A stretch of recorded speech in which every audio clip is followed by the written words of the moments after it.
are CRC Music and we're gonna be doing questions. That was good. All right. Nothing surprising. Let's do questions. All right, cool. Okay, so I'm gonna be asking you guys randomly questions and you guys are gonna just answer for everybody that wants to know. Okay. All right, so my first question has to go to OCD. Ooh, okay. Yeah, this is gonna be a big one. This is a big one. It's a big one. Are you ready? I'm so ready. So, what first got you into music? What? What first got you into music?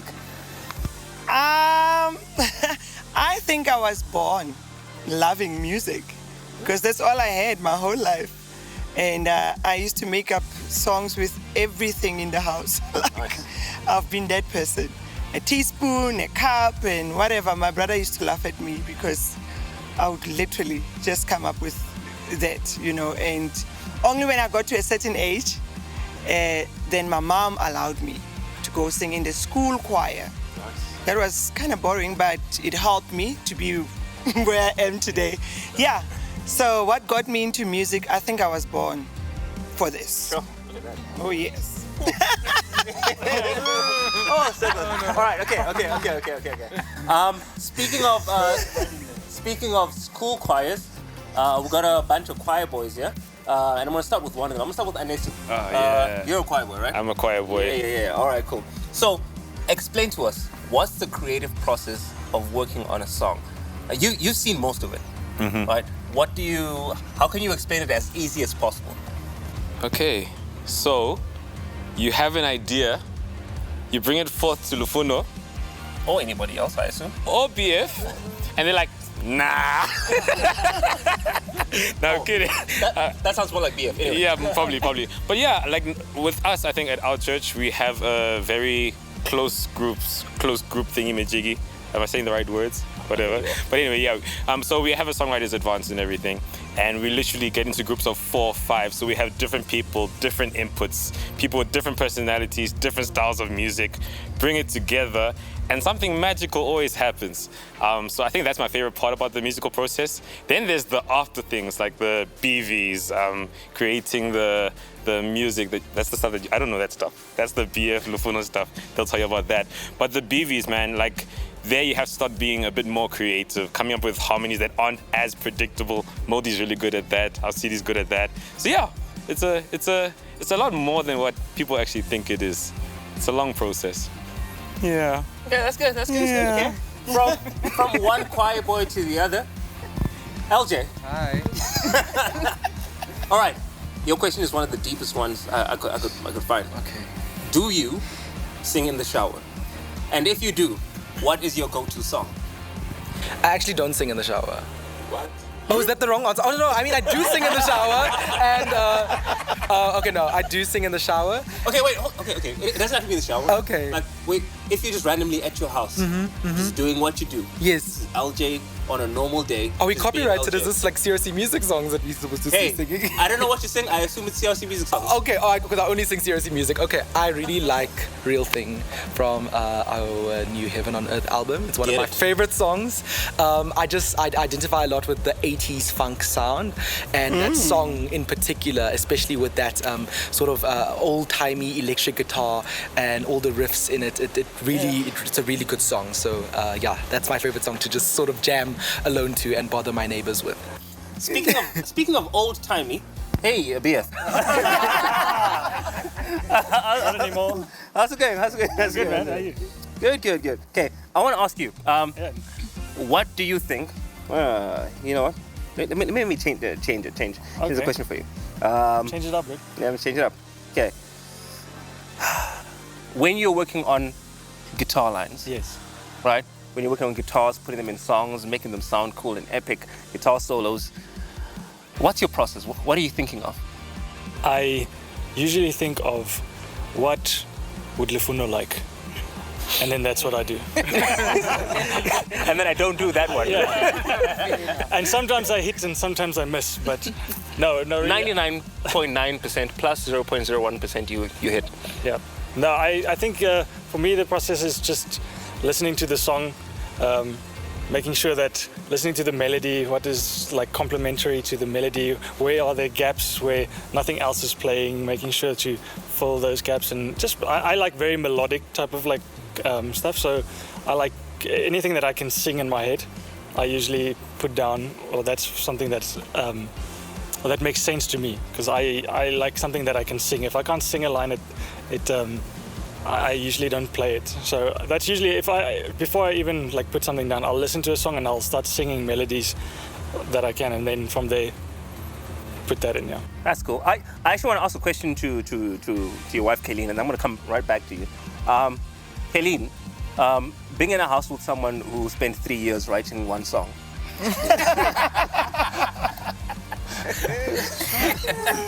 Yeah. Takes time. It takes time. I gotta It's a say, process. it's one of the best songs. One of the best Yeah. songs. It's worth it. How was that process for you outside of? I mean, like you write a bunch of great songs yourself, but I want to know that specific song. You were there. Okay, so actually, I didn't hear the final product until recently. So like I wasn't actually involved in the whole process. He was like, I don't know where he did it, but he was just like a ninja and he did it. And then I heard it recently, like basically from the beginning to the end, and I was like, where did this come from? So I was completely taken off guard. But usually the process is it's a process. It takes time and it takes a lot of energy, sound energy in the house. So maybe I guess our question is, what's it like writing a song together? Let's talk about Dry Bones. like- That's the Yeah, For His yeah, Glory that's- album. Well, That's that was pretty actually her. That was actually her idea. I just came home from work one day, and she was Actually, like, it was a Sunday after "Oh, church. yeah, was it a Sunday?" Yeah. Okay, so after church, I came back, and she was like, I just Very wrote a song." spiritual. And I was like, okay, cool. And then you're always nervous about it because you're like, okay, this is my wife. I can't tell her this sucks. Like, if it does. But, and then, Hey, it's on the album That's now. your expectation. maybe, I don't know. It wasn't an expectation, but it was like, you Yeah. you're worried about it. Yeah. So I was trying to avoid a fight. No, I'm joking. We don't fight. Never. Anyway, but she like sang it to me and I was like, whoa, this is really good. There's something there. And then we started working on the bridge together, Yeah. right? Yeah. And surprisingly, well, not surprisingly, together very but quickly. yeah, usually things like that might cause like some conflict, but it actually went quite smooth. It was just like, Yeah, it just It came just out ran. very Yeah. naturally. Yeah. That's awesome. Yeesh. Yeah, no, I mean, I think one of the things about writing a song, and maybe Anessa knows it more than anybody else. No, actually, City maybe knows it even more, is that like a lot of us just maybe aren't happy with things, and then we'll write a thing, and then the next person won't be happy with it, and then we'll try something different, and the next person won't be happy with it, and we'll try something different. You end up spending however much time working on one song. But there's always a point where it comes together. There's always a point There's it comes always a together. point, yeah. All right, so speaking of a song coming together, I think one of the songs that came together very nicely would be Stay Here Until. Right? Melody, talk to us about Stay Here Until and how that came together, because that's an interesting story that I wasn't part of, but I hear about. Okay, so we were at the camp and we were in a group of 4 and we were all kind of sharing from, so we came out of that amazing prayer meeting just outside that specific chalet and was like, we were like, you're so pumped, but we felt like, we have to come up with something really good, but at the same time we were sharing from our own life experiences over the last 2 years and what we've learned, and maybe even going into dry spells in our walk with God where you felt you can't feel him. And we kept on pressing and kept on, like, we wanted to write something, not even realizing with COVID what everything that was going to happen, but we wanted to write something where even if you don't want to like perform in front of God, you just want a song that reminds you he's here, he's present, whether you feel him or not, whether you're going through good times or not, he's there, because that never changes. His goodness never changes. And we got to the bridge, so we were like, yeah, this is going well, very hymny, very like, this is easy. And we get to the bridge part, and I just, Dirk was playing something, and out of my mouth just comes this bridge. I'll stay here until, because I was so desperate to be in a place until, no matter how long it takes, I will stay there until I see him again, even if it's just for a second. And as it came out, all 4 of us kind of like felt like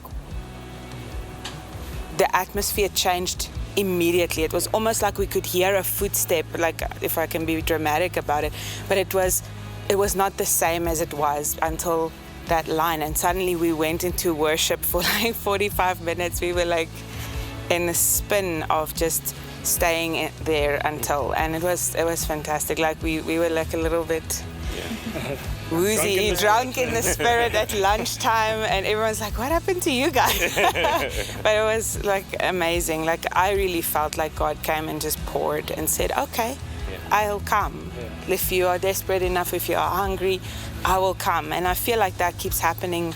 Every time we sing it, there's a different feel to it. Even though we're singing exactly the same melody, I'm always expecting to see God pitch up in the song live, like He did that day. So for me, it's very, very special. I love it so much. Amazing.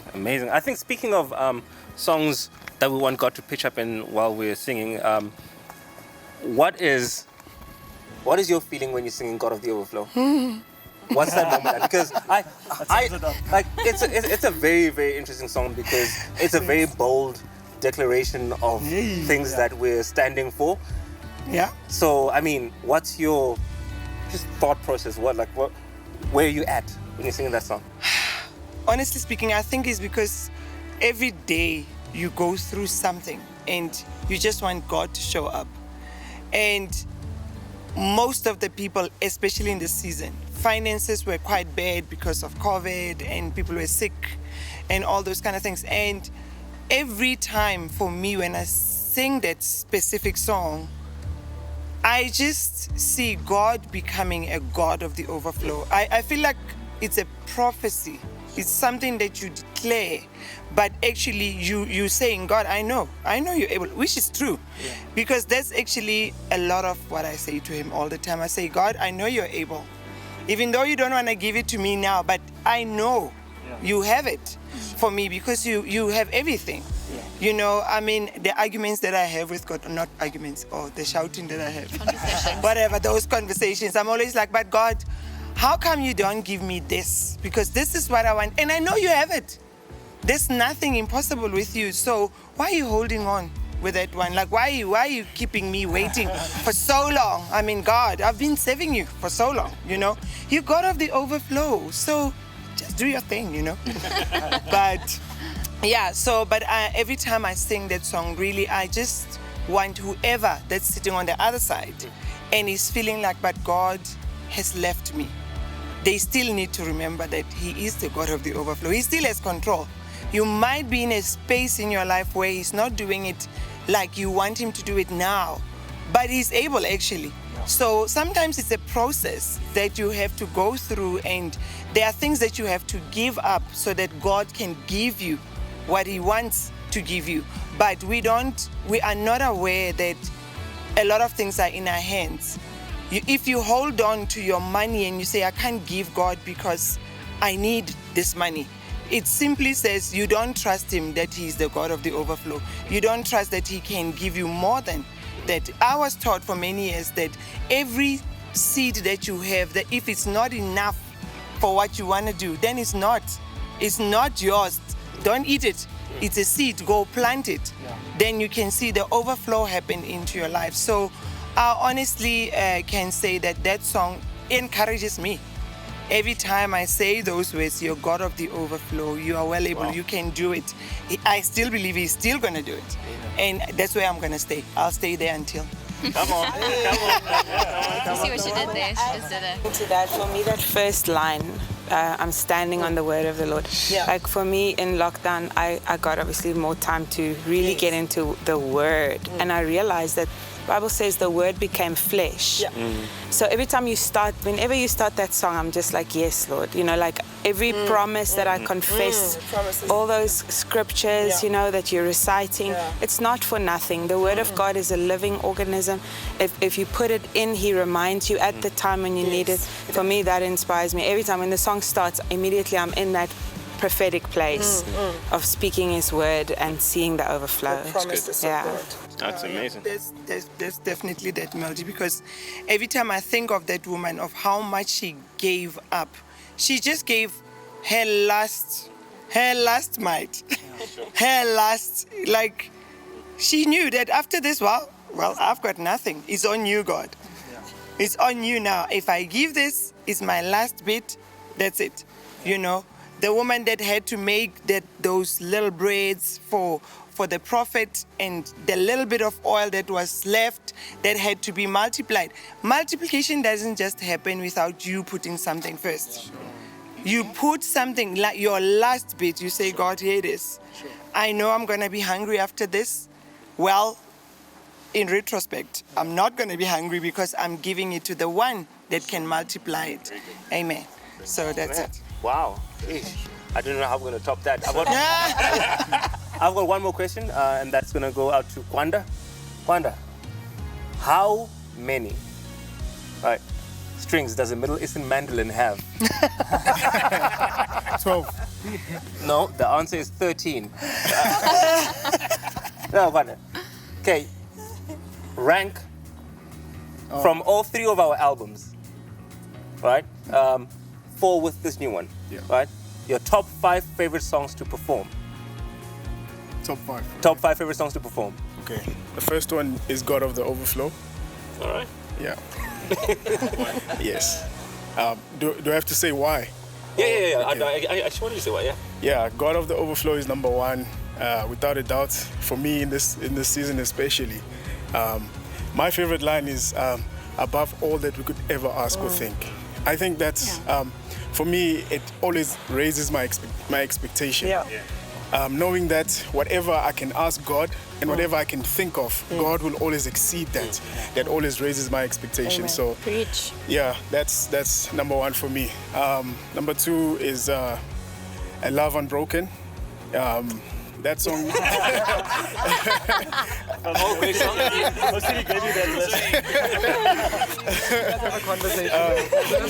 you get ever get that list. Yeah. Okay.